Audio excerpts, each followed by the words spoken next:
Hello guys, आज हम section 14 को डिस्कस करेंगे एविडेंस एक्ट के। जो ये वाला सेक्शन है काफ़ी इम्पोर्टेंस है, ये काफ़ी आगे जाके भी डील विद होता है। ये वाला सेक्शन को जब हम प्लीज़ अब अपना बेयर एक्ट अपने पास रखा करें जब मैं आप ये लेक्चर को सुन रहे होते हैं, नहीं तो आपको ये वाला लेक्चर 2-3 बार सुनकर आपको क्लैरिटी हो जाएगी। अगर फिर भी आपको कोई डाउट रहता है तो आप मेरे को उससे कमेंट बॉक्स में वो डाउट को क्लियर कर सकते हैं। तो let's we start it. Section 14 की जब हम हेडिंग को रीड करते हैं तो वो हेडिंग आती है fact showing the existence of. कौन से फैक्ट की यहाँ पर बात कर रहे हैं? जो शो कर रहे हैं किसी की एग्जिस्टेंस। अब किसी बात की तो एग्जिस्टेंस को शो कर रहे होंगे, तो बताते हैं कि किस बात की एग्जिस्टेंस को वो शो कर रहे हैं। स्टेट ऑफ माइंड की, मतलब किसी माइंड की स्टेट को, कि वो माइंड उस टाइम में क्या सोच रहा है, क्या क्या करने की कर रहा है वो, या बॉडी को। स्टेट ऑफ बॉडी मतलब कि वो बॉडी उस टाइम में क्या थी, अच्छी थी या बुरी थी, मतलब प्रॉपर पोस्चर में थी वो काम को करने के लिए, या अनेबल थी या एबल थी। या तीसरी जो यहाँ बात कर रहे हैं बॉडली फीलिंग की, अब वो वाले फैक्ट को यहाँ पर रेलेवेंट कंसीडर किया गया जो किसी बात की एग्जिस्टेंस को शो कर रहे हैं। कौन से फैक्ट की? स्टेट ऑफ बॉडी की, स्टेट ऑफ बॉडली फीलिंग की और स्टेट ऑफ माइंड की। अब ये वाली चीज़ हम कैसे कैसे प्रूव कर सकते हैं? किसी बंदे की इंटेंशन को देख के, नॉलेज को देख के, गुड फेथ को देख के, नेग्लिजेंस को देख के, रैशनेस को, स्किलनेस को, गुड फील को, ऐसे ऐसे जो हम ये वाली चीज़ें डेटरमाइन करके हम देख सकते हैं कि वो वाले फैक्ट को हम रेलेवेंट कंसीडर करना है या नहीं करना। तो ये वाली जो लिस्ट इस एक्ट में दी गई है ये इनएग्जॉस्टिव लिस्ट है।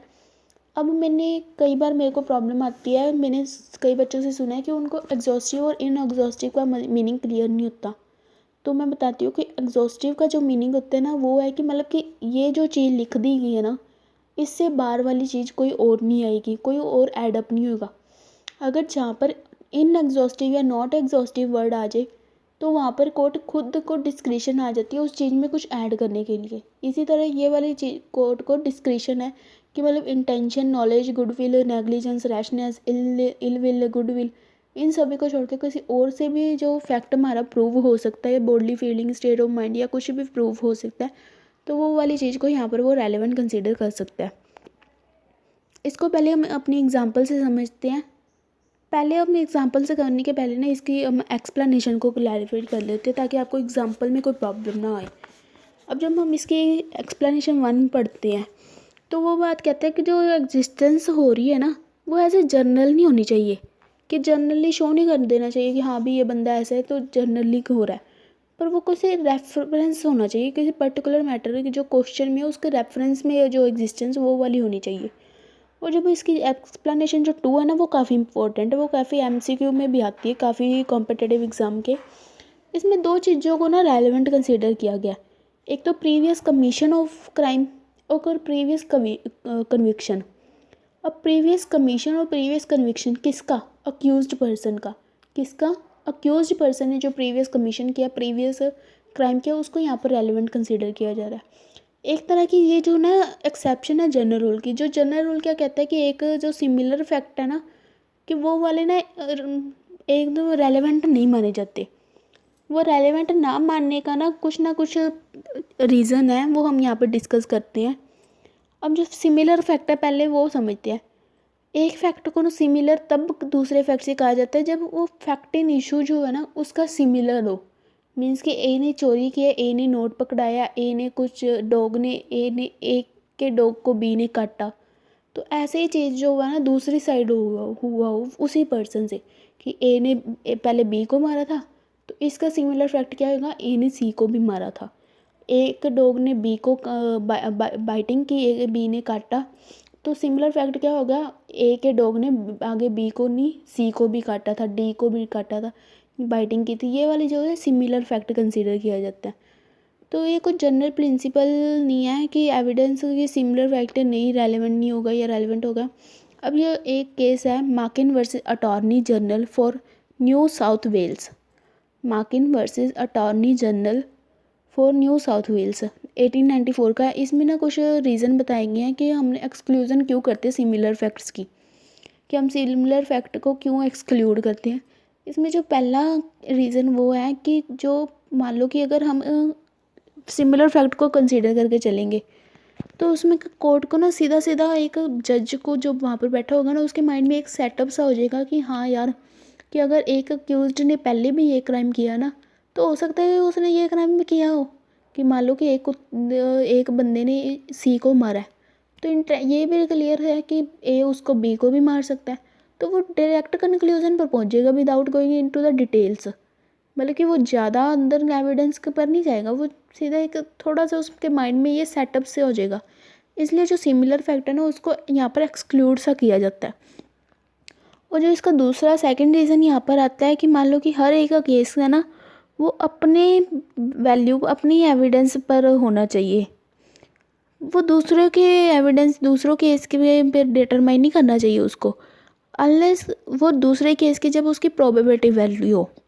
अगर उसकी प्रोबेबिलिटी वैल्यू है तो फिर हम उस पर थोड़ा सा डिटरमाइन कर सकते, नहीं तो वो खुद अपने केस न्यू से स्टार्ट होना चाहिए। अब इसी के अंडर एक रीज़न के अंडर एक केस आता है Rex versus Ball. Rex versus Ball 1911 का केस है। लॉर्ड लॉर्बेम ने इसकी दी थी जजमेंट। इसमें आता है, ये जो कहते हैं, स्टेट करते हैं, you can not convict a man of one crime by proving that he has committed some other crime. Means कि आप किसी बंदे को ये नहीं बता सकते, इस बात पर कन्विक्ट नहीं कर सकते कि उसने ये क्राइम किया है। इस बात को देखते हुए आप उसको ये नहीं कन्विक्ट कर सकते कि उसने ये वाला क्राइम पहले भी किया। अब जो इसका थर्ड रीज़न आता है, तो ये आता है कि अगर मान लो कि सिमिलर फैक्ट की प्रोबेबिलिटी वैल्यू नहीं है, तो वो कोर्ट की इंटेंशन को डिवर्ट कर देगा। अगर कोर्ट की इंटेंशन ही डिवर्ट होगी तो वो केस की जो डैमेजेस, वो उसको काफ़ी ज़्यादा केस को डैमेजेस होगी, मतलब कि जस्टिस उसको प्रॉपर नहीं मिल पाएगा। अब इसी को हम ना कुछ एग्जांपल से क्लियर करते हैं। क्लैरिफाई आपको इस सेक्शन के आगे होगी। अगर फिर भी कोई डाउट रह गया तो हम इसको एग्जांपल करते हैं। अगर एग्जांपल से भी आपको कोई ना कोई डाउट रह गया तो फिर आप मेरे से कमेंट बॉक्स में इसका क्वेश्चन, अपने डाउट का आंसर ले सकते हैं। मैं डेफिनेटली आपके डाउट को क्लियर करने की ट्राई करूँगी। अब यहाँ पर एक बंदा है जो कि ना स्टोलन प्रॉपर्टी को रिसीव कर रहा है। अब हम ये वाला चीज़ प्रूव कर देते हैं, वो बाकी ओकेजन पर भी सिमिलर प्रॉपर्टी को रिसीव कर रहा है, और हो सकता है उसको ये नॉलेज है कि ये वाली जो प्रॉपर्टी है ना स्टोलन प्रॉपर्टी है, तो ऐसे फैक्ट को यहाँ पर रेलिवेंट कंसीडर किया जा रहा है। अब जो ए है उसने बी को ना डैमेजेस के लिए स्यू किया कि उसके डॉग ने ना उसको बिटन किया, पर वो ये वाले रेलिवेंट फैक्ट यहाँ पर क्या होंगे कि बी को ना ये वाला चीज़ का पता था कि हाँ भी ये चीज़ हो सकती है। अब रेलिवेंट फैक्ट क्या है कि उसने बिटन किया एक्स वाई जेड को भी, तो और उन तीनों ने एक बी को कंप्लेंट की थी इस बात की, तो ये वाली चीज़ को यहाँ पर रेलिवेंट फैक्ट कंसीडर किया गया। अब इसमें जो थर्ड एग्जांपल आती है कि जब मैंने कहा था कि वो रेफरेंस टू पर्टिकुलर पर्सन होना चाहिए या रेफरेंस टू पर्टिकुलर थिंग होनी चाहिए, वो एक्सप्लेनेशन वन में हमने जो बात की थी। अब मान लो कि ए ने बी पर गोली चलाई, उसकी इंटेंशन क्या है, बी को मर्डर कमिट करने की, बी को मारने की। अब इसका रेलेवेंट फैक्ट क्या होगा कि ए ने किसी और दिन और किसी ओकेजन पर बी पर सेम शूट किया, मतलब बी को सेम इंटेंशन से मारने की कोशिश की। ये वाली चीज़ को हम रेलेवेंट कंसीडर करेंगे। अब दूसरी सिचुएशन क्या आती है कि ए को आदत है शूट करने की, बंदूक चलाने की, अपनी गन से शूट करने की, ताकि वो लोगों का मर्डर कर सके। ये वाली चीज़ को हम यहाँ पर रेलेवेंट कंसीडर नहीं करेंगे, क्योंकि वो पहले वाली चीज़ है in reference to particular person है, पर्टिकुलर फैक्ट है, पर्टिकुलर सिचुएशन है, पर्टिकुलर क्वेश्चन है, वो वाली चीज़ को हम यहाँ पर रेलेवेंट कंसीडर करेंगे। अगर आपको ये वीडियो अच्छी लगे तो प्लीज़ सब्सक्राइब करें और बेल आइकन के बटन को क्लिक करना ना भूलें। क्योंकि मेरी जो भी सीरीज़ होगी, जो भी आप सेक्शन होंगे आगे, वो आपको ईजिली यहाँ पर अवेलेबल हो जाएंगे। होप सो कि आपको यहाँ पर वीडियो से अच्छे से समझ आ रहा होगा। फिर भी अगर कोई आपका डाउट है तो आप मेरे से कमेंट बॉक्स में ले लें, क्योंकि मैं बहुत ही ज़्यादा इजीली थिंग्स को करके आपको बताने की ट्राई करती हूँ। क्योंकि जो लैंग्वेज है, जो वर्ड्स हैं, वो तो आप अपनी बुक से, अपनी बेयर एक्ट से भी रीड कर लोगे, पर जो एट ए कंक्लूज़न वाली चीज़ आती है ना, जो डिटेल में जाके जो कंक्लूज़न निकालते हैं, वो दो चीज़ होती है कि हम डिटेल भी पढ़ लें और हम कंक्लूज़न भी उसका कर लें। वो वाली चीज़ जो ज़्यादा इंपॉर्टेंट होती है, तो मैं ट्राई करती हूँ कि आपको हर एक वर्ड का मीनिंग भी बता दिया जाए और एट लास्ट पे उस सब चीज़ का कंक्लूड भी कर दिया जाए आपको, ताकि आपको ईजिली वो वाली जो चीज़ है आपके माइंड में सेट हो जाए। तो होप सो आपको ये वीडियो अच्छी लगे। Thank you for watching this video.